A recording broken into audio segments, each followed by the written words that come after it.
L'Apsa Cape Epic és la cursa per etapes de bicicleta de muntanya més prestigiosa del planeta i sovint s'hi refereix com el Tour de França del mountain bike.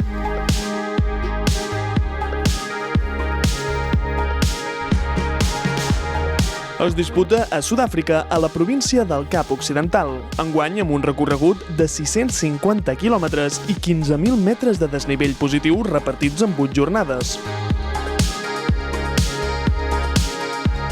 Hi van participar 724 equips de 2 participants cadascun, provinents de 55 països diferents, amb esportistes de renom com l'exguanyador del Tour, el Giro o la Vuelta, Vincenzo Nibali, o l'actual número 1 del rànquing UCI, l'andalús David Valero Serrano.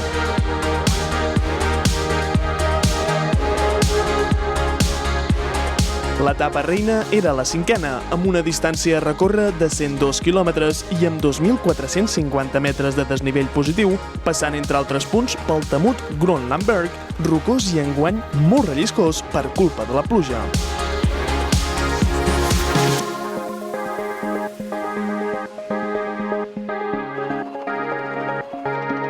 Precisament va ser aquí on els campions de l'any passat, la parella alemanya formada per Lukas Baun i Georg Egger, van aconseguir guanyar la seva primera etapa i posar-se líders a la general.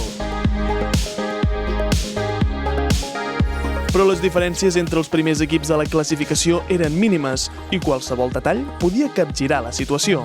De fet, en la 6a etapa, l'equip Scott SRAM, format pels suïssos Nino Schurter i André Frischknecht, aconseguia la victòria i el liderat i deixava tot obert per la darrera jornada.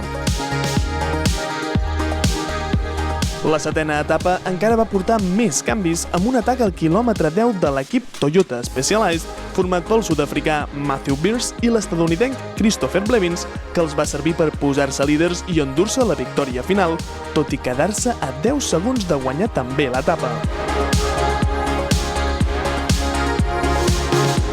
L'etapa reina, la 5a, va ser definitòria en categoria femenina. I això que va començar molt malament per a Vera Loser, que va patir aquesta caiguda que li va fer malbé la sabatilla i li va fer perdre molt de temps. Però conjuntament amb la seva companya, Kim LeCourt, van recuperar-se i fins i tot van acabar aconseguint la victòria d'etapa.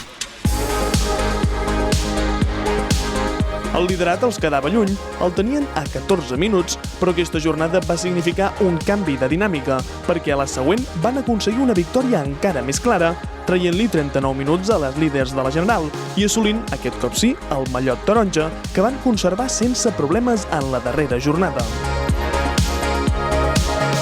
Victòria, doncs, per a l'equip Efficient Infinity Insure amb un temps total de 33 hores, 11 minuts i 37 segons.